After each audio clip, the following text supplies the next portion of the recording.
Hello everyone, I am Aradhana and welcome to Pandit Deendayal Upadhyay विद्या मंदिर गागरीकुल। आज हम पढ़ेंगे क्लास 8 का 4th chapter materials, metals and non metals, यानी कि जो धातु और अधातु होती है उनके बारे में हम इस चैप्टर में पढ़ेंगे। मेटल्स का मतलब होता है धातु और नॉन मेटल्स का अधातु। ठीक है, तो चैप्टर स्टार्ट करते हैं। You are familiar with the number of materials like iron, aluminium, copper etcetera. तो आपने बहुत सारे मेटल्स देखे होंगे, मटेरियल्स देखे होंगे, जैसे कि आयरन है, एल्यूमिनियम है और कॉपर एक्सेट्रा देखा होगा। जैसे आपने कॉपर का फिल्टर देखा होगा, ठीक है, आयरन की बनी और भी चीजें होती है हमारे घर, तो वो सब आपने देखी होंगी। The materials have been given in table 4.1, जहाँ पर ये 4.1 है, यहाँ पर कुछ मटेरियल दिए गए हैं, जैसे आयरन है और कोल है, sulphur, aluminium, copper. Can you name the materials which are metals? तो आप क्या बता सकते हैं कि कौन कौन से इसमें मेटल्स हैं? ठीक है, the rest of materials in table 4.1 are non metals. और जो पहले तो आप लेबल करेंगे कौन कौन से मेटल हैं और कौन कौन से नॉन मेटल, और जो बच जाएंगे वो बाकी क्या हो जाएंगे? नॉन मेटल्स हो जाएंगे। Metals can be distinguish from non metal on the basis of their physical and chemical properties. और मेटल्स और नॉन मेटल्स में हम कैसे डिफरेंस क्रिएट करेंगे? उनकी जो फिजिकल प्रॉपर्टीज होती है और जो उनकी केमिकल प्रॉपर्टीज होती है उनसे। तो इस चैप्टर में हम वही पढ़ेंगे कि क्या क्या केमिकल प्रॉपर्टीज होती है मेटल्स की, नॉन मेटल्स की। Recall that lustre and hardness are physical properties. और हमने पढ़ा था पिछली क्लास में कि जो हार्डनेस है और फिजिकल प्रॉपर्टीज होती है, वो लस्टर जो है वो मेटल्स की होती है। ठीक है, लस्टर मेटल्स में चमक होती है और हार्डनेस मेटल जो होते हैं बहुत हार्ड होते हैं।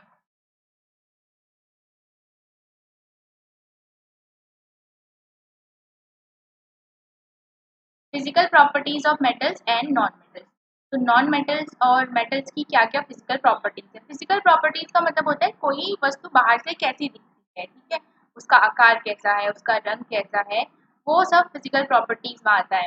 Have you ever seen a blacksmith beating an iron piece or an article made up of iron like a spade, a shovel and axe? तो क्या आपने कभी किसी ब्लैकस्मिथ यानी कि किसी लोहार को देखा होगा, या जो लोहे का काम करता है उसको देखा है, जो लोहे को पीट कर पीट रहा होता है? ठीक है, do you find a change in the shape of these article on beating? और जब वो पीट रहा होता है लोहे को, फिर वो क्या बनाता है? उससे अलग अलग आर्टिकल्स बनाता है, जैसे आयरन, जैसे क्या बनाता है? आयरन की बनी क्या क्या चीजें बनाता है? शॉवल है, एक्स है, कुल्हाड़ी वगैरह, और जो कुदाल है वो बनाता है। तो पीटने पर क्या होता है? जो हमारा मेटल होता है उसका आकार चेंज हो जाता है। Would you expect a similar change if we try to beat a wood log? तो क्या अगर हम किसी लकड़ी के टुकड़े को ऐसे ही पीटेंगे तो क्या यही होगा? नहीं होगा, लकड़ी का टुकड़ा टूट जाएगा।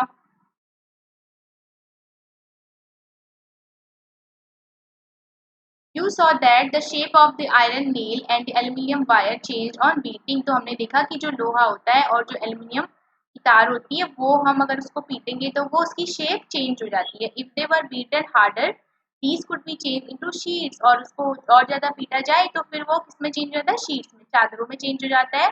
You might be familiar with silver foil use for decorating sweets. तो आपने देखा होगा कि स्वीट्स में क्या यूज होता है? सिल्वर फॉइल यूज होता है उसको डेकोरेट करने के लिए। You must also be familiar with the aluminium foil use for wrapping food. और आपने ये देखा होगा कि जब हम रोटी वगैरह या कुछ भी फूड हम रैप करते हैं तो किसकी मदद से, उसमें किससे रैप करते हैं? एल्यूमिनियम की जो फॉइल होती है उससे रैप करते हैं। ठीक है, the property of metals by which they can be beaten into thin sheets is called malleability. तो मेटल्स की एक प्रॉपर्टी होती है जिसमें क्या होता है कि हम उसको जब पीटते हैं तो वो थिन शीट्स में कन्वर्ट हो जाते हैं, इनकी पतली सी चादरों में वो बदल जाता है। और इस प्रॉपर्टी को कहते हैं मैलिएबिलिटी। ठीक है, मैलिएबिलिटी क्या हुआ? अगर हम किसी मेटल को पीट रहे हैं और वो पीट कर किस में बदल जा रही है? चादरों में बदल जा रही है, तो उसको हम कहते हैं malleability. This is a characteristic property of metal. जो ये मेटल का बहुत एक विशेष गुण है। As you must have notice materials like coal and pencil lead do not show this property. तो जो कोल है और जो पेंसिल है उसमें ऐसी प्रॉपर्टीज नहीं होती, तो ऊपर जो हमारा कोल दिया था वो किसमें आ जाएगा? नॉन मेटल में आ जाएगा। Can we call these metals? तो क्या हम उनको मेटल्स कहेंगे? नहीं कहेंगे, वो हमारा नॉन मेटल है। Can you hold a hot metallic pen which is without a plastic or a wooden handle and not get hurt, तो क्या आप किसी ऐसे मेटेलिक पेन यानी कि जिसमें हम खाना वगैरह बनाते हैं उसको पकड़ सकते हैं जिसका हैंडल ना ही लकड़ी का बना हो ना ही किसी प्लास्टिक का बना हो बिना खुद को चोट पहुंचाए हुए? परहैप्स नॉट, बिल्कुल नहीं, आप ऐसा नहीं कर सकते। वाई, क्यों? Try to list some other experiences in which a wooden और plastic handle protects you from being hurt by handling hot things. तो आपको और भी एक्सपीरियंस अनुभव आपको याद करनी है, उनकी लिस्ट बनानी है, जिसमें आपने देखा होगा कि जो प्लास्टिक का हैंडल होता है या फिर लकड़ी का जो हैंडल होता है वो आपको हर्ट होने से बचाता है, ठीक है। On the basis of these experiences what can you say about the conduction of heat bye would and plastic.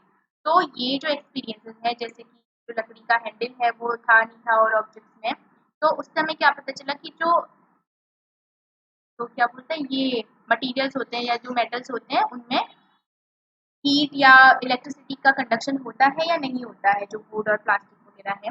You must have seen an electrician using this screw driver, तो आपने किसी इलेक्ट्रीशियन को देखा होगा उसका जो स्क्रू ड्राइवर होता है उसको यूज करते हुए। What kind of Henle does it have, उसके पास कौन सा हैंडल था और क्यों था? Let us find out. तो चलिए देखते हैं ऐसा क्यों करता है।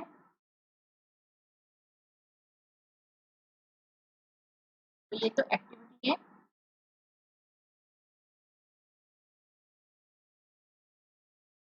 Recall how to make a electric circuit to test whether electricity can pass through an object or not। तो हमने क्लास 6 में बनाया था इलेक्ट्रिक सर्किट बनाया था हमने कि इलेक्ट्रिसिटी किसी ऑब्जेक्ट से पास हो रही है या नहीं हो रही। You might have perform the activity with various object in class 6, और क्लास 6 में आपने बहुत सारी ऑब्जेक्ट के साथ ये एक्टिविटी करी थी। Now repeat the activity with the materials mentioned in table 4.3। तो आपको क्या करना है, इस एक्टिविटी को यहाँ पर जो मटेरियल्स दिए गए हैं इनसे रिपीट करना है। Observe and group these material into good conductors and poor conductor. तो आपको क्या करना है, ऑब्जर्व करना है कि किन में से अच्छे से जो हीट है वो कंडक्ट हो जा रही है, यानी कि हीट एक जगह से दूसरी जगह पर ट्रांसफर हो जा रही है, और किसमें से वो नहीं हो रही है।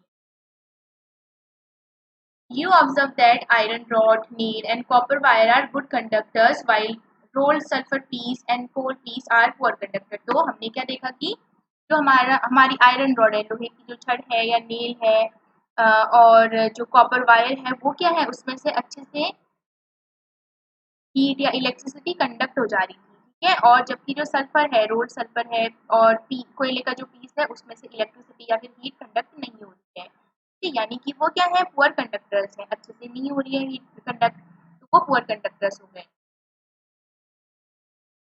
Oh, the meaning of recalling our experiences and then of this activity was to show that metals are good conductors of heat and electricity। तो पहली कह रही अच्छा ये सब रिकॉल करने का मतलब था कि तो हमें ये बताना चाह रहे थे कि जो मेटल्स होते हैं वो हीट यानी कि ऊष्मा और इलेक्ट्रिसिटी यानी कि बिजली के अच्छे, जो मेटल्स होते हैं वो ऊष्मा और बिजली के अच्छे कंडक्टर होते हैं, ठीक है, चालक होते हैं। कि वी लर्न इन क्लास 6, कि हमने किसमें पढ़ा था, क्लास 6 में पढ़ा था।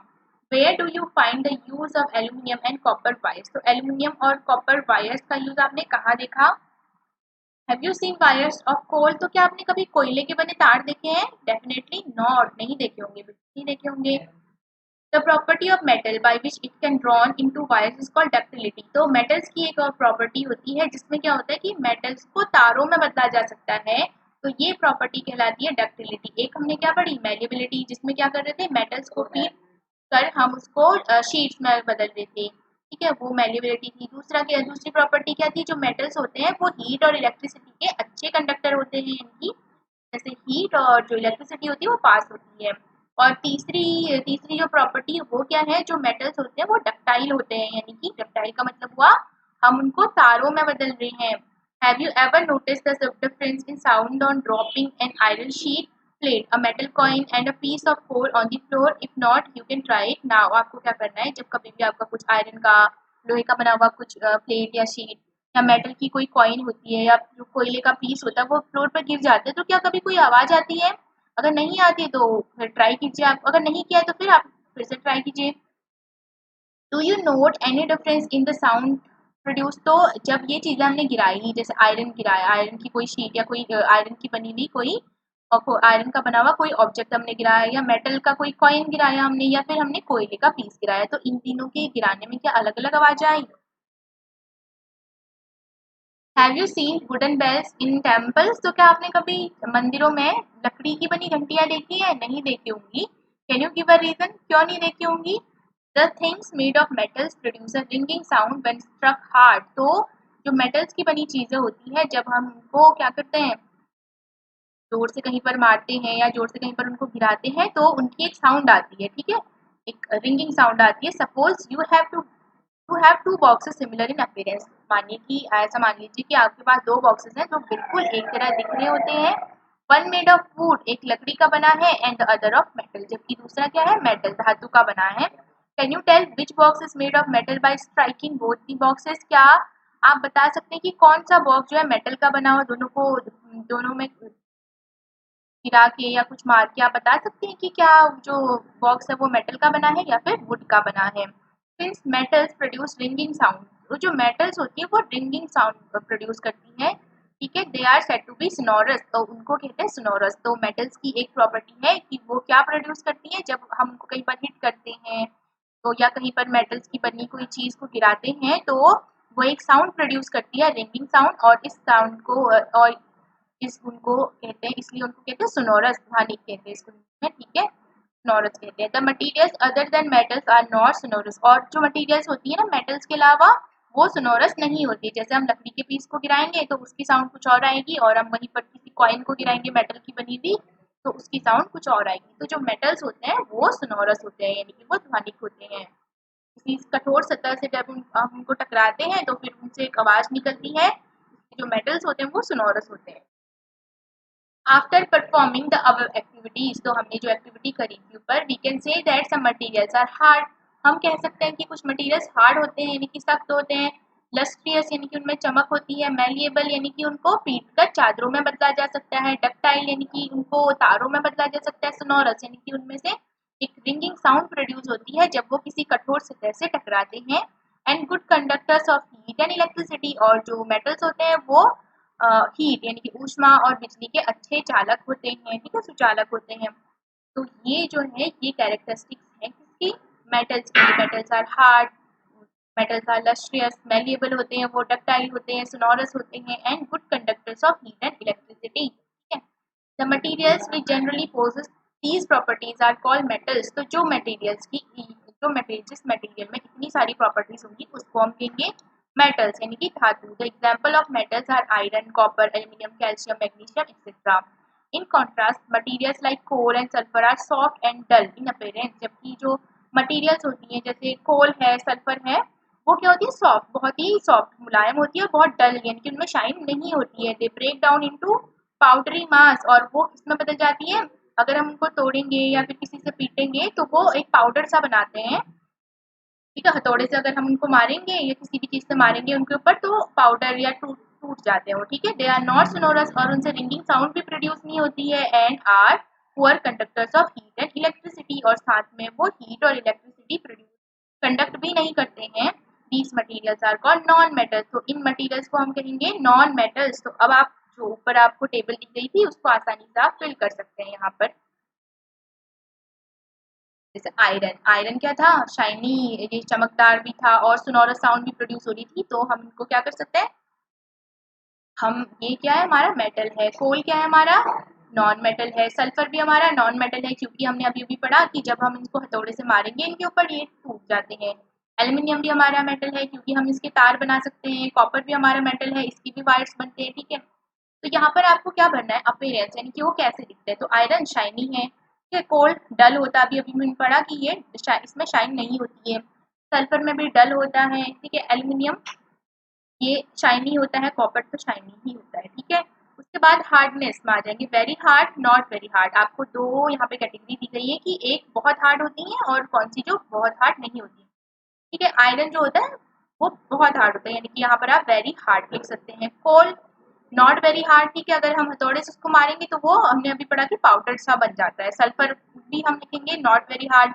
Aluminium very hard, copper very hard, ठीक है। तो जो मेटल्स होती है वो हार्ड होती हैं, जबकि जो नॉन मेटल्स होती है आर नॉट वेरी हार्ड। अगर हम उनको मारेंगे किसी चीज से उनके ऊपर तो वो क्या हो जाएंगी, वो टूट जाती है, उनके टुकड़े टुकड़े हो जाते हैं। और जो मेटल्स होती है वो शाइनी होती है, वो चमकदार होती है, जबकि जो नॉन मेटल्स होती है आर डल इन नेचर, वो डल होती है, यानी कि वो उनमें शाइन यानी लस्टर नहीं होती है। तो ये सब थी किसी मटेरियल की या मेटल की फिजिकल प्रॉपर्टीज की वो बाहर से कैसे दिखते हैं।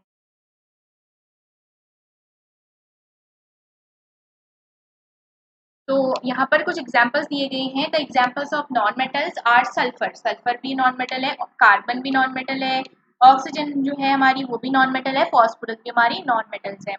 Metals like sodium and potassium are soft and can be cut with a knife. तो हमने अभी पढ़ा कि जो मेटल्स होती है वो बहुत ज़्यादा हार्ड होती है, लेकिन ये बता रहे कि सोडियम और पोटेशियम ऐसी मेटल्स हैं जिनको हम, जो इतने सॉफ्ट होते हैं कि वो जिनको हम चाकू से भी काट सकते हैं। मेटल्स जनरली हार्ड होते हैं, लेकिन कुछ जो सोडियम है और पोटेशियम है वो इतने सॉफ्ट हैं कि उनको हम नाइफ की हेल्प से यानी कि चाकू की हेल्प से उनको कट किया जा सकता है। Mercury is the only metal which is found in liquid state at room temperature. और हमने पढ़ा था कि जो मेटल्स होती है वो सॉलिड फॉर्म में होती है, यानी कि वो ठोस होती है ना, कठोर होती है। लेकिन मर्क्यूरी एक ऐसी मेटल है जो रूम टेम्परेचर पर लिक्विड स्टेट में होती है, ठीक है, तरल अवस्था में होती है। दीज आर एक्सेप्शंस, ये क्या है, अपवाद है। अपवाद वो होता है जो ग्रुप से बिल्कुल ही अलग होता है, ठीक है। जैसे जो सोडियम और पोटेशियम है वो बिल्कुल ही अलग है, क्योंकि सारी जो मेटल्स होती है वो बहुत ज़्यादा क्या होती है, हार्ड होती है, उनको हम आसानी से काट या उनको तोड़ नहीं सकते हैं। बल्कि जो, जबकि यहाँ पर जो सोडियम और पोटेशियम है वो इतने सॉफ्ट है कि उनको चाकू से भी कट किया जा सकता है। और मरकरी, मरकरी कैसे अलग है, क्योंकि सारी जो मेटल्स होती है वो सॉलिड फॉर्म में होती है, ज़्यादातर मोस्टली जो मेटल्स होती है वो सॉलिड फॉर्म में होती है, जबकि जो मरकरी है वो रूम टेम्परेचर पर लिक्विड फॉर्म में, इसलिए ये एक्सेप्शन है, अपवाद है। अभी हमने पढ़ी फिजिकल प्रॉपर्टीज, यानी कि जो कोई मेटल है या नॉन मेटल हो बाहर से कैसा दिखता है। अब हम पढ़ेंगे chemical properties of metals and non metals की, उसके अंदर क्या क्या केमिकल प्रॉपर्टीज होती है किसी मेटल और नॉन मेटल्स की। तो सबसे पहले इसमें है रिएक्शन विद ऑक्सीजन, कैसे जो मेटल है और नॉन मेटल है ऑक्सीजन से रिएक्शन करते हैं। You are familiar with phenomenon of rusting of iron. Rusting का मतलब होता है जंग लगना। आपने देखा होगा कि आप कहीं बारिश में आपकी कोई आयरन की बनी चीज बहुत दिनों तक बाहर रह जाती है तो उस पर कुछ भूरे भूरे रंग की परत चढ़ जाती है, ठीक है। Recall the reaction by which rust is formed, और आप रिएक्शन को भी रिकॉल कीजिए, आपने पिछले क्लास में पढ़ा होगा कि कैसे वो रस्ट, वो जंग बना। You had also performed in class 7 an activity of burning of magnesium ribbon in air. तो हमने एक एक्टिविटी क्लास 7 में करी थी कि जो मैग्नीशियम रिबन है उसको जब हमने हवा की प्रेजेंस में जलाया था।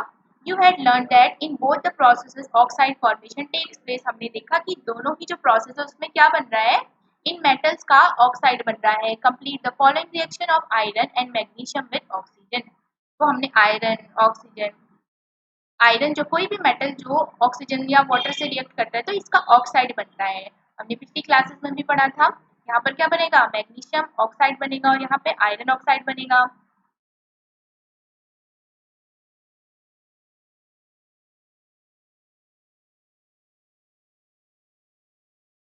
अब एक्टिविटी यहाँ पर दे रखी है, इसको देख लेते हैं एक बार।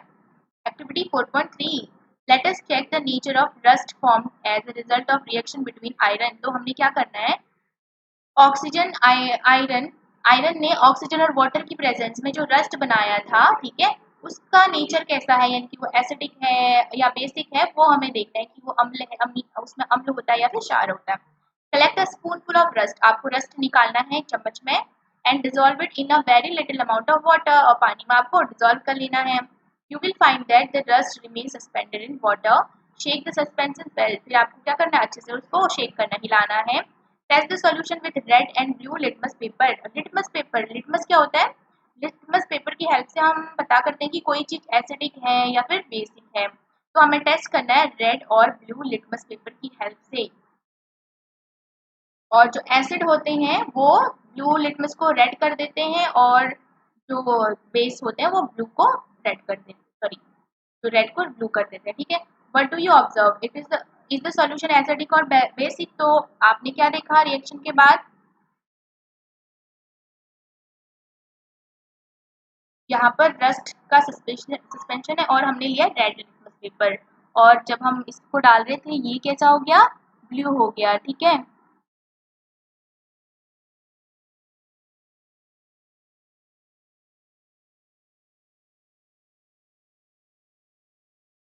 Does copper also get rusted? तो क्या जो कॉपर है हमारा तांबा, वो भी उसमें भी जंग लगता है? तो आपने देखा होगा कि कॉपर के ऊपर एक ग्रीन ग्रीन कलर की परत चढ़ जाती है या धब्बे धब्बे से हो जाते हैं, तो वो भी कॉपर की रस्टिंग है। तो पहेली भी कह रही है आपसे, I have seen a greenish deposit on the surface of copper vessel.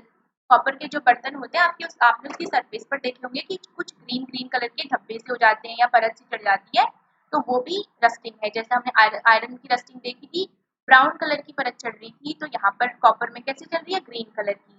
When a copper vessel is exposed to moist air for long, it acquires a dull green coating। तो जब हम किसी कॉपर के बने बर्तन को लंबे समय तक पानी में हवा में रखेंगे, फिर क्या होता है, इसके ऊपर एक ग्रीन कलर की कोटिंग यानी कि परत चढ़ जाती है, धुंधली सी परत चढ़ जाती है। The green material is a mixture of copper hydroxide. तो ग्रीन कलर का जो है ना मटेरियल, वो क्या है, मिक्सचर है copper hydroxide and copper carbonate का। The following is the reaction. तो वो जो रिएक्शन होती है वो क्या होती है, कॉपर है और उसने रिएक्शन करा हवा में, हवा की प्रेजेंस में वाटर से, ठीक है। तो क्या बनाया उसने, कॉपर हाइड्रोक्साइड बनाया CuOH का होल ट्वाइस, और बनाया उसने कॉपर कार्बोनेट। यही वो परत है जो कॉपर के ऊपर चढ़ जाती है, जो ग्रीन ग्रीन कलर की दिखाई देती है। Now recall the activity of burning magnesium ribbon. तो आपको अब एक्टिविटी जो हमने करी थी मैग्नीशियम रिबन को जलाने की, वो रिकॉल करनी है। द एश, जो राख obtained on burning magnesium ribbon is dissolved in water and tested for its acidic and basic nature। तो हमने क्या किया, उस राख को हमने एसिडिक और बेसिक नेचर उसका टेस्ट करने के लिए वाटर में उसको डिसॉल्व कर दिया। इन द सॉल्यूशन एसिडिक और इज द सॉल्यूशन एसिडिक और बेसिक, आपको क्या करना है और बताना है कि सॉल्यूशन एसिडिक है या बेसिक है। आप लिटमस पेपर की हेल्प से इसको कर सकते हैं। How do you ascertain this, आपको कैसे पता चलेगा, you must have observe that the red litmus turn blue. तो आपने देखा होगी कि जो रेड लिटमस है वो कैसा हो गया, ब्लू हो गया, ठीक है। So oxide of magnesium is also basic in nature. तो जो बेस होते हैं वो क्या करते हैं, रेड को ब्लू में चेंज कर देते हैं। जो अगर रेड लिटमस है हमारा, उसको ब्लू कर देंगे, जबकि जो एसिड होंगे वो ब्लू को कैसे कर देंगे, रेड कर देंगे। ऊपर जो रिएक्शन हो रही थी वहां पर क्या हो रहा था, हमारा रेड लिटमस पेपर था, और जब हमने रस्ट में मिलाया था इसको, रस्ट में इसके साथ टेस्टिंग करी थी, तो ये कैसा हो गया था, ब्लू हो गया था। इसका मतलब ये भी क्या है, ये भी एक बेसिक नेचर का है। और वैसे ही हमारा जो मैग्नीशियम से को जलाने से जो हमारी हमको ऐश मिली थी, राख मिली थी, वो उसने भी कैसा कर दिया, लिटमस पेपर को, रेड लिटमस पेपर को उसने कर दिया नीला कर दिया। तो इसका मतलब क्या है, वो बेसिक नेचर का है, यानी कि वो क्षार है, ठीक है। Let us now observe the reaction of non metals with oxygen. अब देखते हैं कि जो नॉन मेटल्स होती हैं वो ऑक्सीजन के साथ कैसे रिएक्शन करती है। हमने पढ़ा कि जो मेटल्स होती है वो ऑक्सीजन के साथ रिएक्शन करके मेटल ऑक्साइड बना रही थी ना, जैसे आयरन ऑक्साइड बना रही थी, और क्या बना था हमारा, कॉपर हाइड्रोक्साइड बना था और कॉपर कार्बोनेट बना था। वैसे ही अब जो नॉन मेटल्स हैं वो कैसे ऑक्सीजन के साथ रिएक्शन करेंगी, वो हम इस टॉपिक में पढ़ेंगे।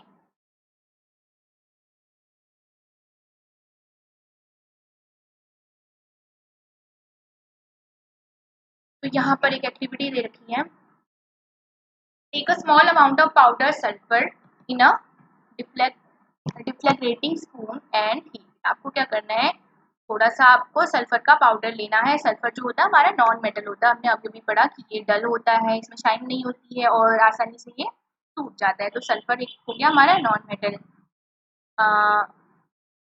You may take a metallic cap of any bottle and wrap a metallic wire around it and give it. तो आपको क्या करना है, ये कॉपर का पाउडर लेना है, जैसे फिगर में दिखाया गया है यहाँ पे।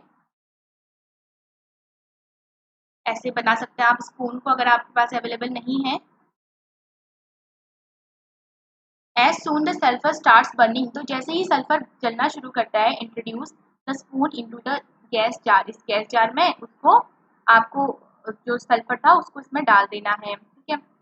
Cover the tumbler with a lid to ensure that the gas produce does not escape. तो क्या करना है, उसको लिड से ढक देना है ताकि जो गैस है वो बाहर ना निकले। Remove the spoon after some time, फिर कुछ समय बाद उस चम्मच को हटा लीजिए। Add a small quantity of water into the tumbler and quickly replace the lid. और क्या करना है, थोड़ा सा पानी इसमें डालना, धीरे धीरे उसके ढक्कन को हटा दीजिए। टेक द टम्बलर वेल, फिर इसको अच्छे से हिलाना है। Check the solution with red and blue litmus paper. तो सोल्यूशन को चेक कीजिए क्या ये एसिडिक है या बेसिक है। तो कैसे चेक करेंगे? लिटमस पेपर की हेल्प से।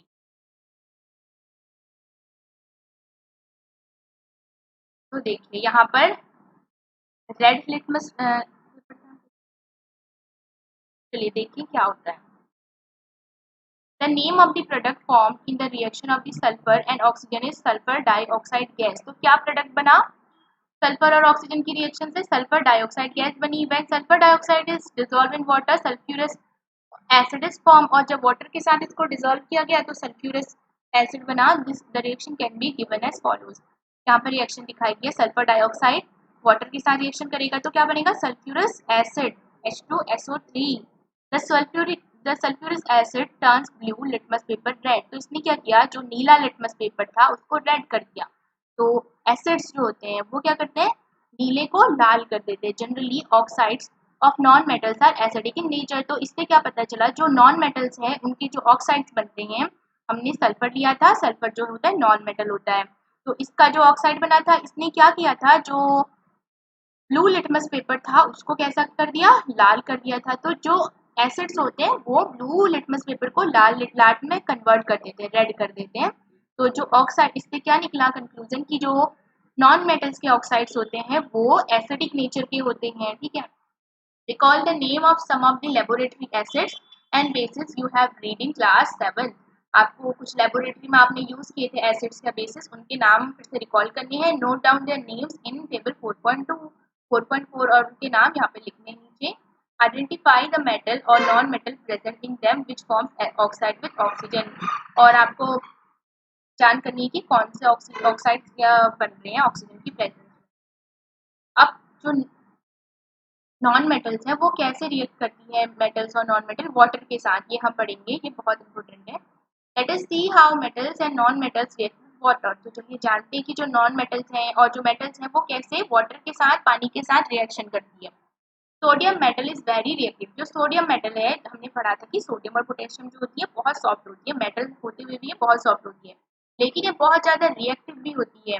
It react vigorously with oxygen and water. ये बहुत तेजी से ऑक्सीजन और पानी के साथ अभिक्रिया करती है। A lot of heat is generated in the reaction. और जो रिएक्शन होती है, जो अभिक्रिया होती है, उसमें बहुत सारी हीट यानी कि ऊष्मा निकलती है, आग निकलती है। It is therefore stored in kerosene. इसलिए इसको हमेशा किस में रखा जाता है? मिट्टी के तेल में।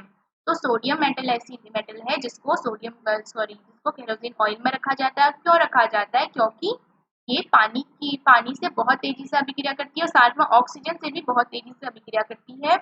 इसकी वजह से इसको हमेशा मिट्टी के तेल में डुबोकर रखा जाता है। और अभिक्रिया जब होती है तो बहुत सारी ऊष्मा निकलती है। यहाँ पे दिखाई गई है sodium reaction of sodium with water. You observe that sodium reacts vigorously with water. हमने देखा कि जो सोडियम है वो पानी के साथ बहुत तेजी से अभिक्रिया करती है। Some other metals do not do so. जबकि कुछ मेटल्स हैं वो ऐसा नहीं करती हैं। For example iron react with water slowly. जैसे कि जो आयरन है हमारा बहुत धीरे धीरे वाटर के साथ अभिक्रिया करता है। Generally non metals do not react with water. और जो नॉन मेटल्स होती हैं वो वाटर से अभिक्रिया नहीं करती हैं। दो दे में be very reactive in air. जबकि वो हवा में बहुत ज़्यादा रिएक्टिव अभिक्रियाशील हो सकती हैं। नॉन मेटल्स जो होती है वो पानी के साथ तो रिएक्शन नहीं करती है, लेकिन हवा में ये रिएक्टिव हो सकती है, बहुत रिएक्टिव हो सकती है। Such non metals are stored in water.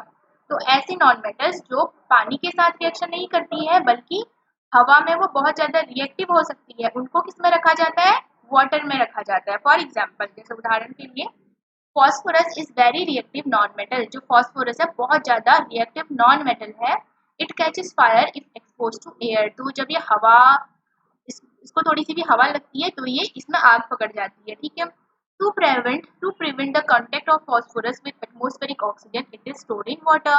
तो फॉस्फोरस जो है हमारे जो एटमोस्फेयर में ऑक्सीजन है उसके कांटेक्ट में ना आए, इसके लिए क्या किया जाता है? फॉस्फोरस को किस में स्टोर किया जाता है? वाटर में। क्योंकि वाटर में जो नॉन मेटल्स होती है वो रिएक्ट नहीं करती है, जबकि हवा में ये रिएक्टिव हो सकती है। और जो फॉस्फोरस है वो हवा में बहुत जल्दी बहुत ज़्यादा रिएक्टिव हो जाता है। ठीक है, आग पकड़ लेता है ये हवा की प्रेजेंस। इसलिए फॉस्फोरस को हमेशा पानी में डुबो के रखा जाता है। उसके बाद है रिएक्शन विद एसिड्स, कैसे मेटल्स और नॉन मेटल्स एसिड्स के साथ रिएक्शन करती है। एसिड मतलब होता है अम्ल। If there a difference in the way metals and non metals react with acid, ये एक्टिविटी पे बेस्ड क्वेश्चन है। What could the pop sound in some cases be due to when a burning matchstick is brought near the mouth of the test tube? You must have found that non-metals generally do not react with acid. तो हमने देखा, ये activity हमने करी, ऊपर दिखाई गई है कि जो नॉन मेटल्स होते हैं वो एसिड्स के साथ रिएक्शन नहीं करते हैं, but metals react with acid and produce hydrogen gas that Burns with a pop sound. ये बहुत इंपॉर्टेंट है। जो नॉन मेटल्स होती है वो एसिड्स के साथ रिएक्शन नहीं करती है, जबकि जो मेटल्स होती है वो एसिड्स के साथ रिएक्शन करती है और कौन सी गैस बनाती है, हाइड्रोजन गैस बनाती है। और हाइड्रोजन गैस जो होती है पॉप की साउंड के साथ जलती है, पॉप की ध्वनि के साथ वो जलती है। नॉन मेटल्स एसिड के साथ रिएक्शन नहीं करती है, मेटल्स रिएक्शन करती है और साथ में कौन सी गैस बनाती है, हाइड्रोजन गैस बनाती है, जो कि जलती है पॉप की साउंड के साथ।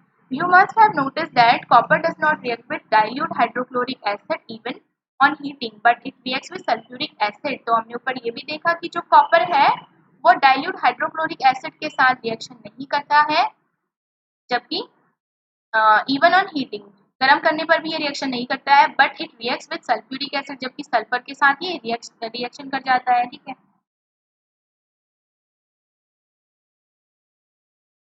तो ऐसा क्यों होता है कि जो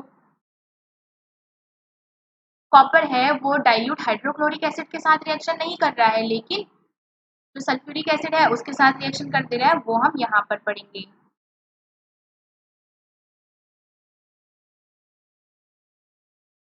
activity 4.7 to demonstrate by the teacher. अच्छा, टीचर के द्वारा किया जाना है। During the preparation of sodium hydroxide solution care should be taken that pellets of sodium hydroxide are handled with a plastic spatula. ठीक है, prepare a fresh solution of sodium hydroxide in a test tube by dissolving 3 to 4 pellets of it in 5 ml of water। आपको क्या करना है, 5 ml water लेके जो sodium hydroxide है उसका सॉल्यूशन बनाना है। ठीक है, drop a piece of aluminium foil into it, और एल्यूमिनियम की फॉइल उस पर ड्रॉप कर देनी है। Bring a burning match stick near the mouth of the test tube, observe carefully, और एक जलती हुई मैच स्टिक जो है उसके पास लानी है और देखना है अच्छे से। What does the pop sound indicate? तो पॉप साउंड क्या इंडिकेट करती है? As before, the pop sound indicates the presence of hydrogen gas. हमने पढ़ा कि जो एसिड्स होते हैं, सॉरी जो मेटल्स होते हैं वो एसिड से रिएक्शन करके हाइड्रोजन गैस बनाती है, और हाइड्रोजन गैस जो होती है वो पॉप की साउंड के साथ जलती है। तो यहाँ पर पॉप की साउंड आई, इसका मतलब क्या हुआ कि वहां पर कौन सी गैस प्रेजेंट थी, हाइड्रोजन गैस प्रेजेंट थी। Metals react with sodium hydroxide to produce hydrogen gas. जो मेटल्स होती है जो सोडियम हाइड्रोक्साइड के साथ अभिक्रिया करेंगी वो भी क्या बनाएंगी, हाइड्रोजन गैस बनाएंगी। Reactions of non metals with bases are complex, और जो बेसिस के साथ होती है, क्षारों के साथ होती है नॉन मेटल्स की अभिक्रिया बहुत कॉम्प्लेक्स जटिल अभिक्रिया होती है। अब हम पढ़ेंगे डिस्प्लेसमेंट रिएक्शन, यानी कि विस्थापन अभिक्रियाएं। अब इसके नाम से ही पता चल रहा है कोई चीज किसी को विस्थापित कर दे रही है, कोई मेटल दूसरे को विस्थापित कर दे रहा है। तो देखिए इसमें होता क्या है। Recall the activity of the reaction between copper sulphate and iron that you perform in class 7। आपने क्लास 7 में ये रिएक्शन करी थी, आयरन सल्फेट और कॉपर सल्फेट ऑफ आयरन की।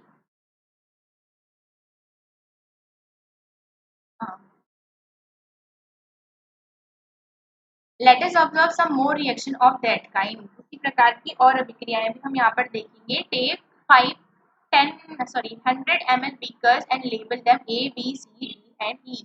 आपको 100 ml की 5 बीकर्स लेनी है और लेबल का नाम देना है ए बी सी और D. Take about 50 ml of water in each beaker, और हर बीकर में कितना डालना है, 50 ml वाटर डाल देना है। Dissolve in each beaker a teaspoonful of each substance as indicated in figure 4.6a। जैसा कि 4.6a में दिखाया गया है, और उसमें क्या क्या डाल देना है, कोई सब्सटेंस इसमें डाल देना है।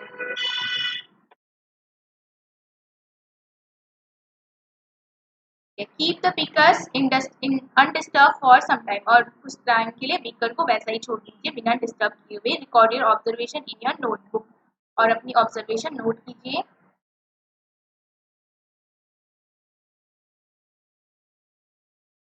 बीकर ए जो था copper sulphate plus zinc granule, zinc मिलाया था हमने इसमें। बीकर बी में कॉपर सल्फेट प्लस आयरन नील, ठीक है, आयरन के कुछ टुकड़े मिलाए थे। जिंक सल्फेट, बीकर सी में जिंक सल्फेट और कॉपर टर्निंग्स मिलाई थी, कॉपर मिलाया था। और आयरन सल्फेट जो बीकर डी है उसमें आयरन सल्फेट मिलाया था, कॉपर की कुछ टर्निंग्स मिलाई थी। और जो बीकर ई है जिंक सल्फेट और फिर हमने मिलाया था आयरन की नील मिलाई थी, आयरन मिलाया था थोड़ा सा।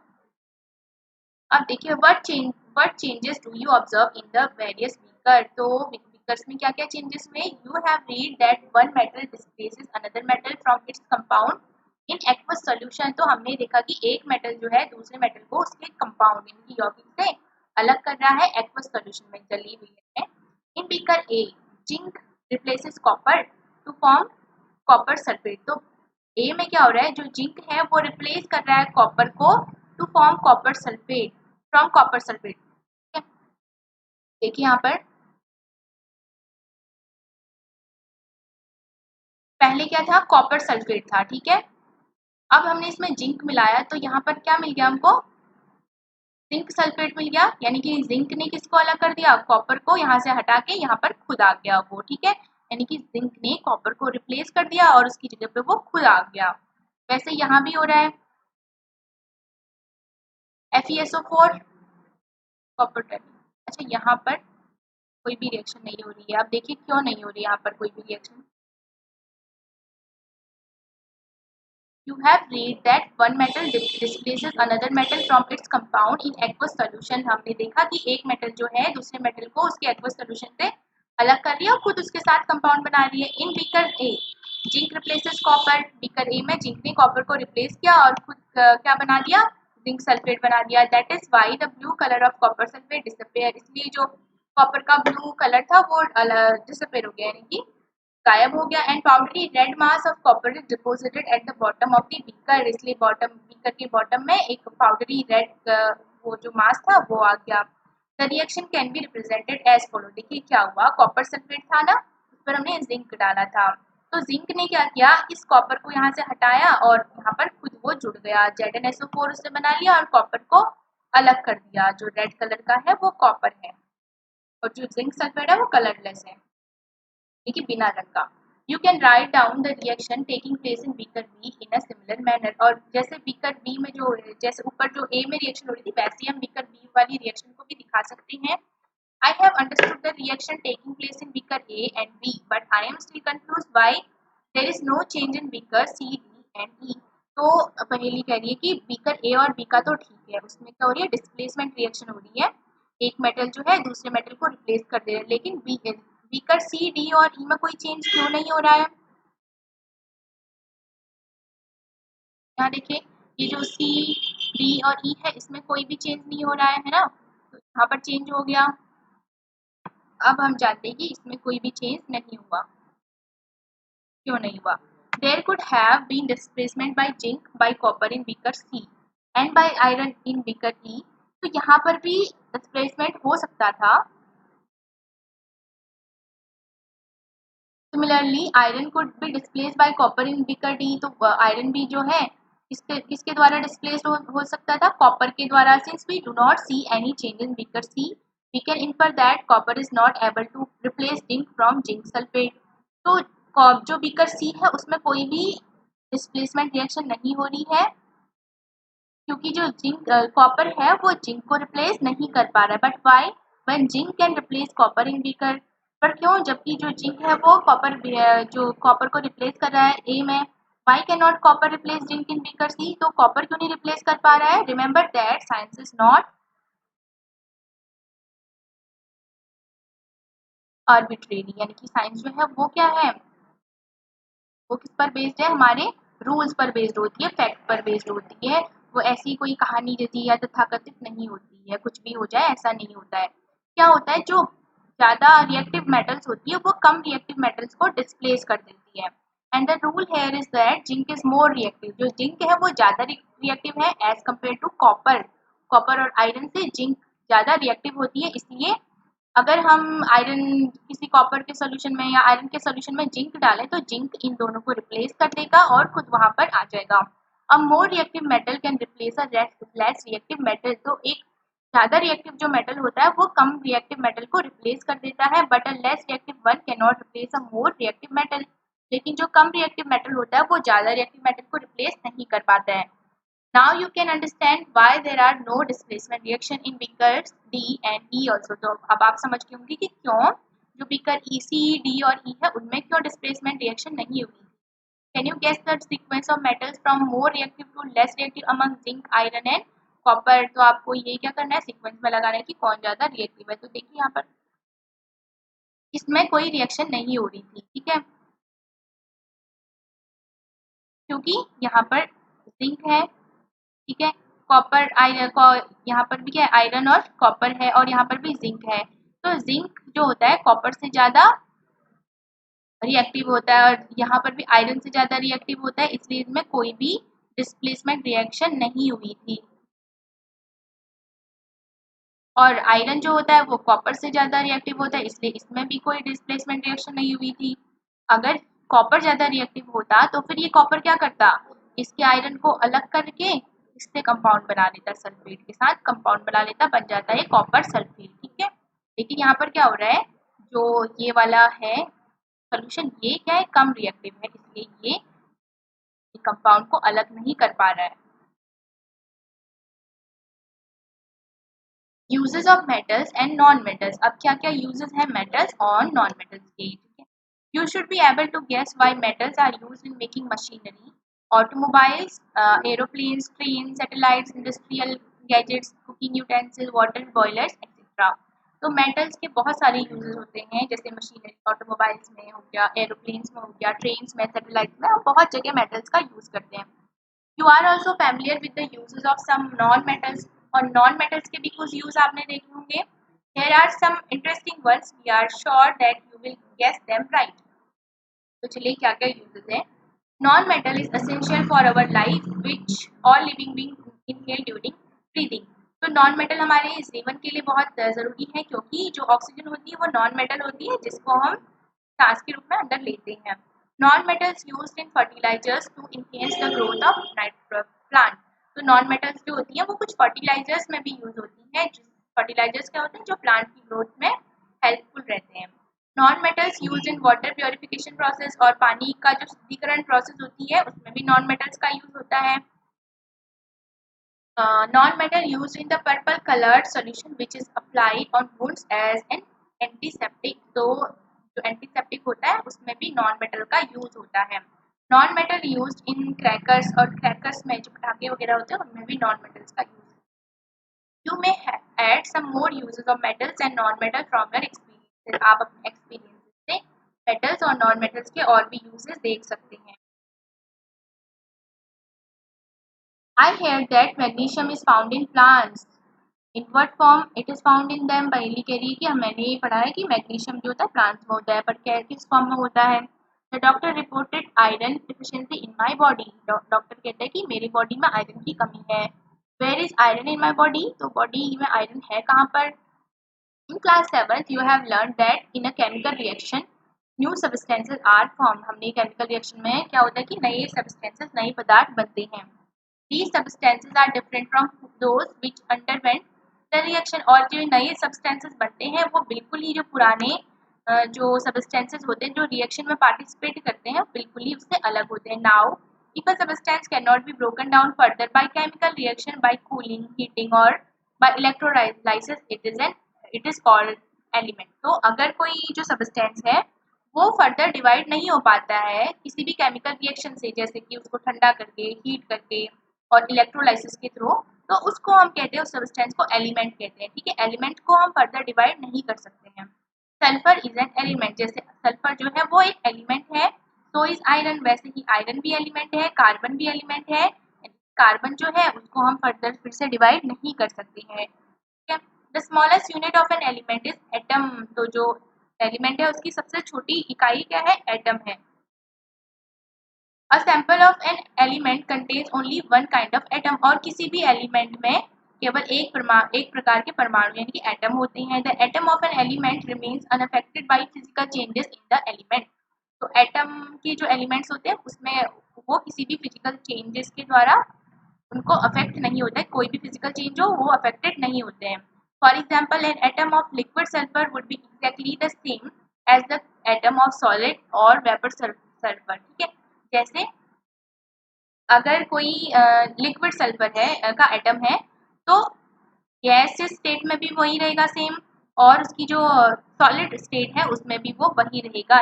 यानी कि फिजिकल स्टेट्स जो होती हैं सॉलिड, लिक्विड और गैस, उस उसका कोई भी प्रभाव नहीं पड़ता है एलिमेंट्स पर, ठीक है।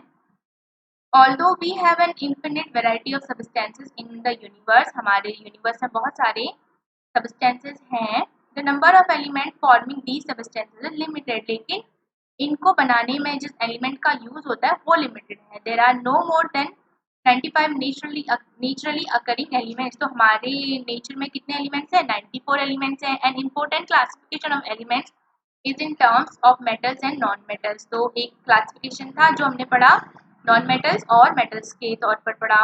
Most of the elements are metals, बहुत सारे एलिमेंट जो होती है मेटल्स होती हैं। Less than 20 are non metal, और 20 से कम जो है नॉन मेटल्स हैं। फ्यू आर मेटलॉइड्स, और मेटलॉइड्स वो होती हैं जिसमें मेटल्स और नॉन मेटल्स दोनों के कैरेक्टरिस्टिक होते हैं।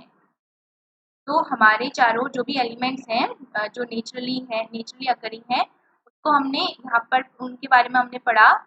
उनका क्लासिफिकेशन हमने किस बेसिस पे किया? मेटल्स और नॉन मेटल्स के बेसिस पर।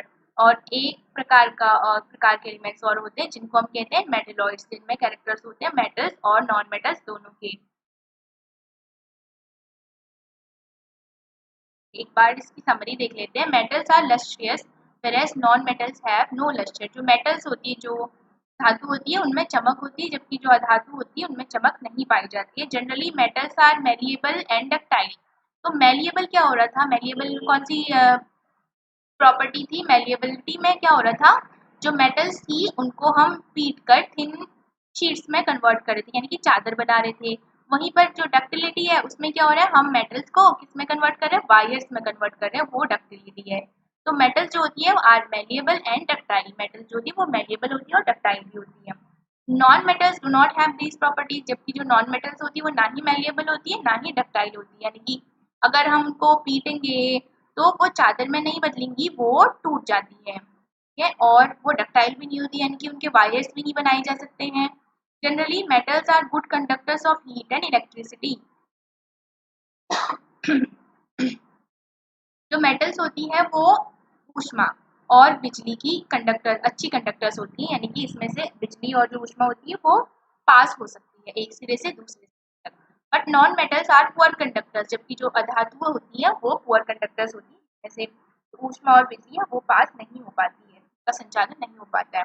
On burning metals react oxygen to produce metal oxide. तो जलाने पर जो मेटल होती है वो ऑक्सीजन के साथ रिएक्शन करती है और क्या बनाती है? मेटल के ऑक्साइड बनाती है, which are as basic in nature. तो किस नेचर के होते हैं? बेसिक नेचर के होते हैं। Non metals react with oxygen to produce non metallic oxide. जबकि जो नॉन मेटल्स होते हैं वो ऑक्सीजन के साथ रिएक्ट करके नॉन मेटेलिक ऑक्साइड बनाते हैं। ये भी ऑक्साइड्स बनाते हैं और मेटल्स भी ऑक्साइड बनाते हैं, लेकिन फर्क होता है इनके नेचर का। जो मेटल के ऑक्साइड होते हैं वो बेसिक नेचर के होते हैं, जबकि जो नॉन मेटल्स के जो ऑक्साइड होते हैं वो एसिडिक नेचर के होते हैं। Some metals react with water to produce metal hydroxide and hydrogen gas. Generally non metals do not react with water. तो जो मेटल्स होती है कुछ सम रिएक्ट वाटर के साथ रिएक्ट करके क्या बनाती है? मेटल हाइड्रोक्साइड और हाइड्रोजन गैस बनाती है। वहीं पर जो नॉन मेटल्स है वो वाटर के साथ रिएक्शन नहीं करती है। Metal react with acids and produce metal salt and hydrogen gas. तो हमने पढ़ा था कि जो मेटल होती है वो एसिड से अभिक्रिया करती है और मेटल सॉल्ट्स बनाती है, और साथ में हाइड्रोजन गैस निकलती है। और हाइड्रोजन गैस जो होती है वो पॉप की साउंड के साथ जलती है। Generally non metals do not react with acid, और जो नॉन मेटल्स होती है वो एसिड के साथ रिएक्शन नहीं करती है। Some metals react with bases to produce hydrogen gas. कुछ जो मेटल्स है वो बेसिस के साथ भी रिएक्ट करके क्या बनाती है? हाइड्रोजन गैस बनती है। More reactive metals displace less reactive metals from their compounds in aqueous solution. तो जो अधिक अभिक्रियाशील धातु है वो कम अभिक्रियाशील धातु को, अपने से कम अभिक्रियाशील धातु को क्या करता है? उसके एक्वस सॉल्यूशन से या उसके कंपाउंड से उसके उनके एक्वस सॉल्यूशन में उनको अलग कर लेता है। एक्वस सॉल्यूशन मतलब जिसमें पानी मिलाया जाता है, तो उसमें से जब उसके कंपाउंड्स को अलग कर देता है कोई भी अधिक रिएक्टिव मेटल उससे कम रिएक्टिव मेटल को, ठीक है।